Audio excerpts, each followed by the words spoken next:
네, 안녕하세요. 영어를 사랑하는 남자, 영어에 미친 남자, 영미남입니다. 네, 오늘 첫 시간으로 이제 여러분들께 문법에 대한 기본적인 이해에 대해서 알려드리려고 하는데, 여러분들이 영어에 대해서 생각하실 때 가장 어려워하시는 부분이 아마 문법이 아닐까 싶어요. 그런데 이 문법을 그저 암기하기보다는 문법의 구조를 이해하고 그리고 그 문법의 구조에 대해서 어느 정도 지식들을 습득하면서 그거를 영어를 영작하는 데 써먹다 보면은 영어 실력이 한층 더 높아질 것이고 문법에 대한 어떠한 anxiety가 그 불안감이 조금은 낮아지지 않을까 하는 생각이 있습니다. 그래서 우선 첫 시간으로 이제 명사라든지 형용사, 부사의 기본적인 역할과 그리고 전치사와 접속사의 차이에 대해서 여러분들께 설명드리도록 하겠습니다. 예, 그래서 기본적인 문법 관련 배경 지식을 제가 여러분들께 알려드릴 텐데 우선 수업을 하기 전에 있어서 노트를 좀 구비하시는 거를 추천드릴게요. 제가 어떤 책을 읽어봤는데 그 책에서 말하기를 어떠한 지식을 습득하는 과정에서 그거를 자기 거로 만들기 위해서는 필기를 하면서 자신의 언어로 재정의 내리는 것이 매우 효과적이다라고 설명을 해놓은 어떤 구절이 있습니다. 그래서 가급적이면 그냥 이렇게 영상만 보시는 것보다는 이렇게 자그마한 노트를 구비하셔서 그곳에 정리하시면서 수업을 들어주시면 매우 감사하겠습니다. 예, 그러면 이제 첫 번째로 명사입니다. 이름 명자의 말씀사예요. 그러니까 보통 사람이나 사물의 이름 혹은 고유한 존재에 대한 이름을 지칭하는 게 바로 명사인데요. 여기서 주목하셔야 될 거는 주어나 목적어, 보어, 자리에 공통으로 들어가는 형태입니다. 그러니까 명사라고 하는 것은 일종의 어떠한 그 성격이고요. 그리고 주어나 목적어, 보어는 영어에서 기본적인 어떤 문장 구조의 형태인데 자리라고 저는 보통 설명합니다. 그러니까 이 주어나 목적어, 보어라는 방에 명사라는 사람이 들어가는 것이구나 라고 좀 생각을 하시면 보다 쉽게 이해하실 수 있으실 겁니다. 그래서 명사의 종류로는 사람이나 어떤 장소의 이름을 나타내는 고유명사 아니면은 sugar, 뭐 salt, sand와 같이 셀 수 없는 명사 추상 명사들도 포함되죠. 그 다음에 뭐 연필이라든지 아니면 규격화되어 있는 것들을 보통 셀 수 있는 명사라고 합니다. 그래서 보통 복수나 단수 이렇게 둘 중에 하나의 형태로서 나타내기도 하죠. 그리고 명사구라는 게 있습니다. 이 구라는 건 제가 이따가 설명드리겠지만 명사를 꾸며주는 수식어구가 앞이나 뒤에 붙어있는 것들 그 전체를 명사구라고 합니다. 그래서 그 명사구도 명사의 종류라고 할 수 있겠고요. 투부정사 많이들 들어보셨을 겁니다. 투부정사에 대해서는 제가 나중에 한번 설명을 드리겠지만 투 플러스 동사 원형의 형태인데 이 투부정사 또한 명사의 성격을 가지고 있다라고 볼 수 있습니다. 동명사도 마찬가지로 명사의 성격을 가지는데요. 동명사는 동사 뒤에 ing를 붙인 형태입니다. 그래서 뭐뭐 하기의 뜻으로 많이 쓰이죠. 그래서 이 명사의 성격을 동명사 또한 가지고 있다라고 생각하시면 되고요. 그리고 접속사가 있습니다. 명사절 접속사라고 해서 that이라든지 whether 뭐 이런 if 이런 것들이 있는데 이 접속사 같은 경우에 특징이 뒤에 완벽한 문장이 오거든요. 그래서 이 접속사 절 또한 주어나 목적어, 보어 자리에 와서 명사의 성격을 감당한다 라고 생각하시면 좋으실 것 같습니다. 네, 다음은 이제 형용사입니다. 형용사는 명사를 꾸며주거나 보어 역할로서 주어나 목적어를 보충 설명해주는 성격을 가지고 있습니다. 그래서 보통 상태나 성질을 나타내는 게 형용사긴 한데 자리로 따지자면 명사 앞이나 뒤에 오고요.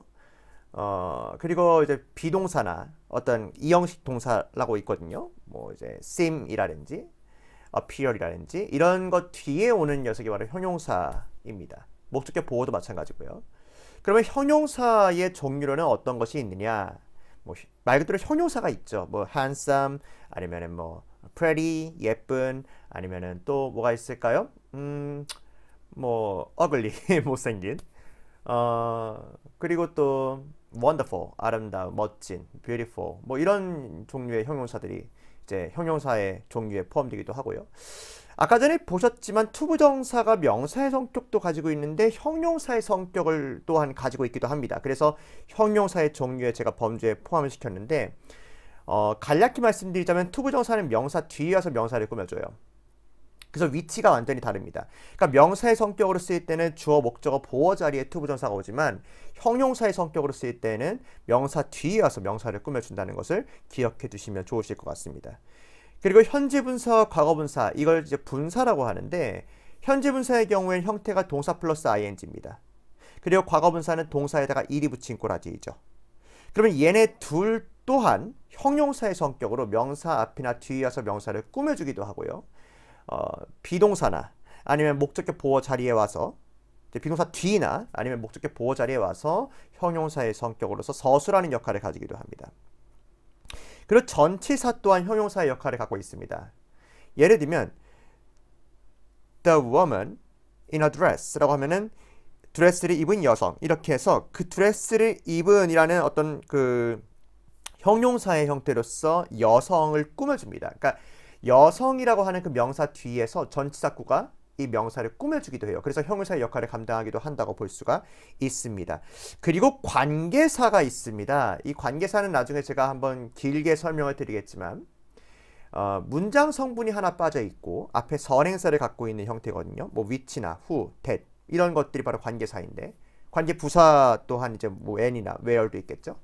그러면 얘네들 같은 경우도 앞에 있는 선행사인 명사를 꾸며주기 때문에 형용사의 성격으로도 볼 수 있습니다. 그래서 형용사절이다 라고 불러도 맞는 설명인 것이죠.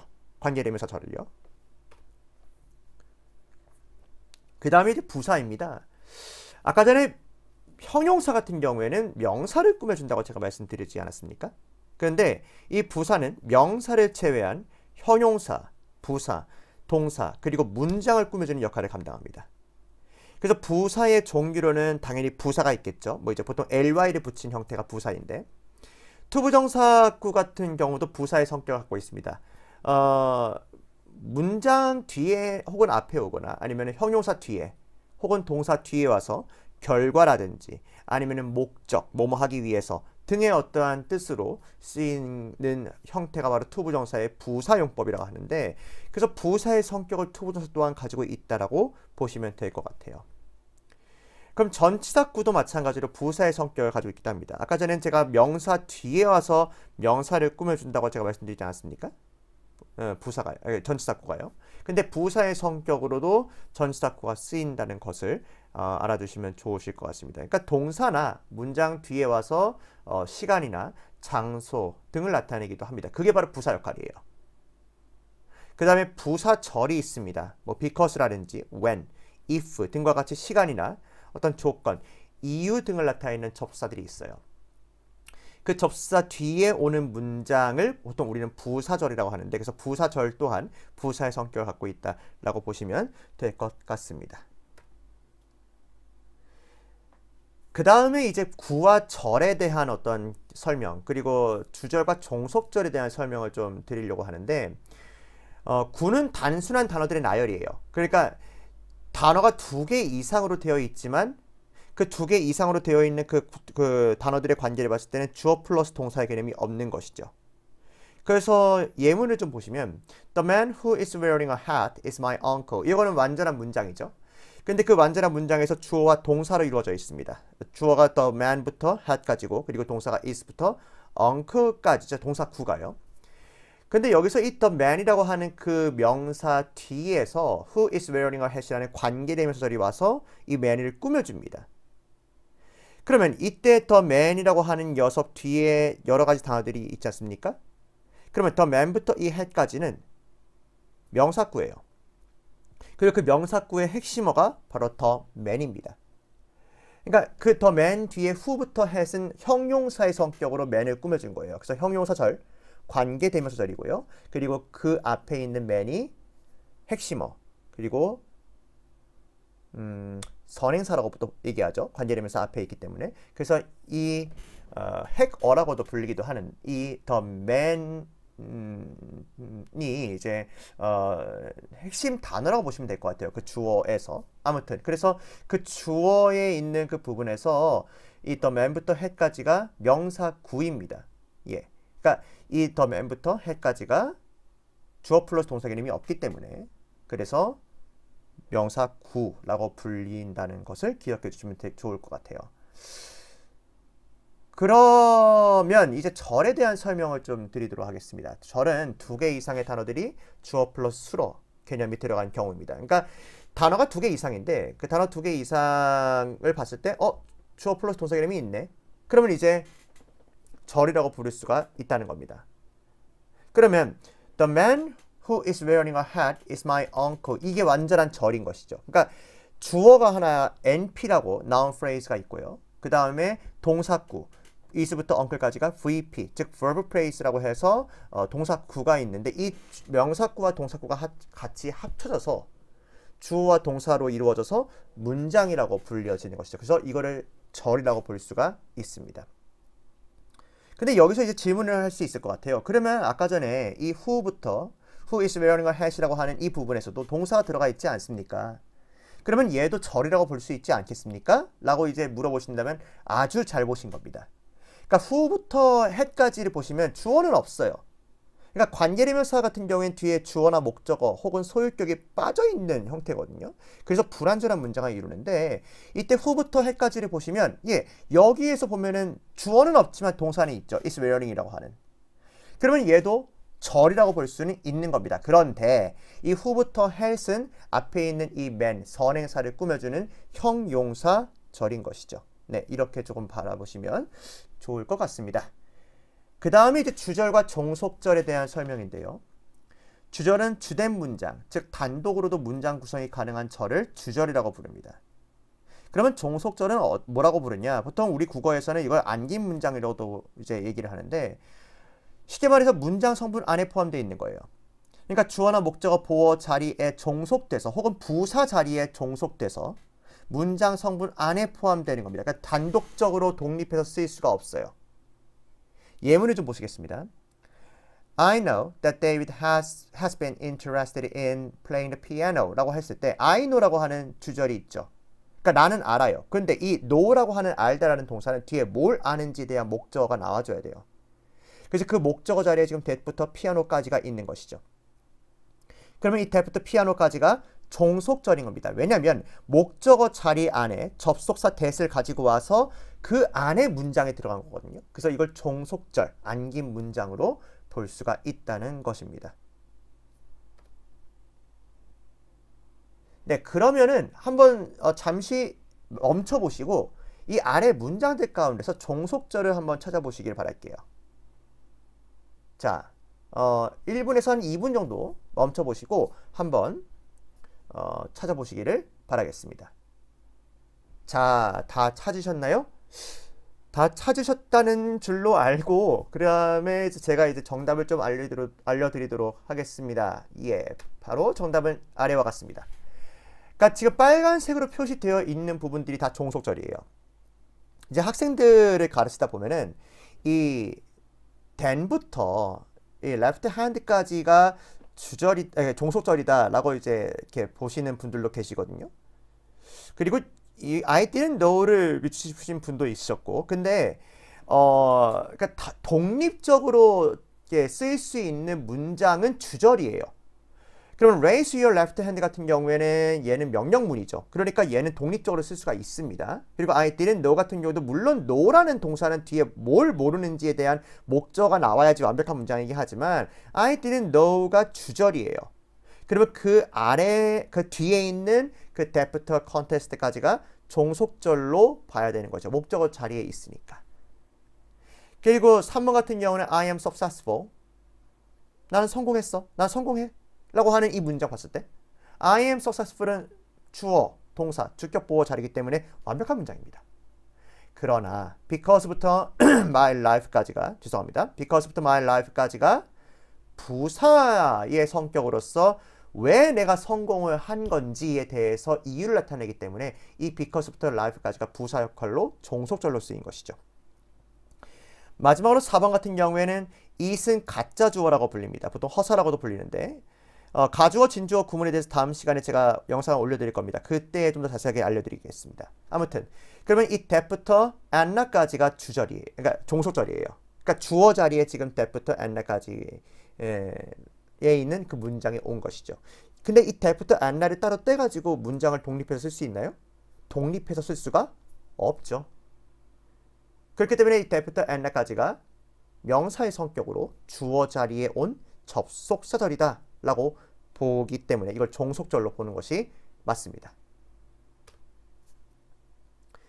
자, 그러면 이제 전치사구와 접속사절에 대한 설명을 좀 드리도록 하겠습니다. 전치사 뒤에는 보통 명사가 와요. 그러니까 명사의 성격을 가진 것들이 오는데 명사, 대명사, 동명사 등이 옵니다. 전치사 뒤에는요. 그래서 전치사구는 명사 앞에 전치사가 쓰여요. 그래서 시간이나 장소, 이유 등을 나타내는 단순한 단어들의 나열이 바로 전치사구입니다.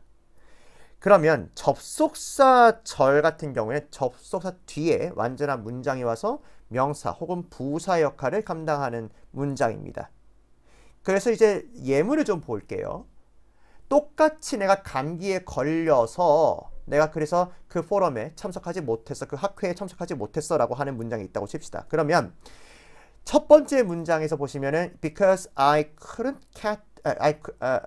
죄송합니다. I couldn't participate in the forum because I caught a cold 해서 죄송합니다. I caught a cold라고 해서 내가 감기에 걸렸기 때문이라는 접속사절이 온 것이죠. 여기 부분에서 보시면. 그래서 이 접속사절이라고 봐야 되는 이유가 여기 주어가 있고 동사가 있죠. 그래서 이 부분을 우리는 접속사절로 보는 것이죠. 그러나 아래를 보시면 똑같은 뜻이지만 I couldn't participate in the forum because of a cold 해서 감기에 걸렸기 때문에 그래서 나 학교에 참석하지 못했어. 똑같은 의미지만 because of가 왔죠. 전치사입니다. 전치사 뒤에는 명사가 와야 돼서 그래서 이렇게 명사만 온 것입니다. 네, 그래서 이렇게 명사구를 가지고 온다는 것을 기억해 두시면 좋으실 것 같습니다. 그래서 이제 전치사 그리고 접속사 이렇게 이 똑같은 의미를 가지만 다르게 쓰이는 표현들이 있거든요. 그래서 because of, due to, owing to는 뭐뭐 때문이지만 얘는 전치사기 때문에 뒤에 명사나 대명사, 동명사를 가지고 오고 because나 since나 as는 뒤에 문장을 가지고 오기 때문에 접속사로 보는 것이 맞습니다. 이렇게 정리를 한 게 있는데 여러분들이 한번 공책을 피시고 그 공책에다가 정리를 좀 해두시면 매우 좋으실 것 같습니다. 네, 오늘은 이렇게 기본적인 문법 관련 지식에 대해서 알려드렸는데 어떠셨는지 모르겠어요. 좀 설명이 좀 빨랐다고 한다면 댓글에 남겨주시면 제가 다음 시간에 설명을 좀 천천히 좀 하도록 하겠습니다. 궁금하신 점이 있으시다면 바로 아래 댓글에다가 좀 달아주시고요. 그리고 영상이 유익했다면 좋아요와 구독 눌러주시기를 바라겠습니다. 네, 그러면 다음 시간에 뵙도록 하겠습니다. 네, 수고하셨습니다.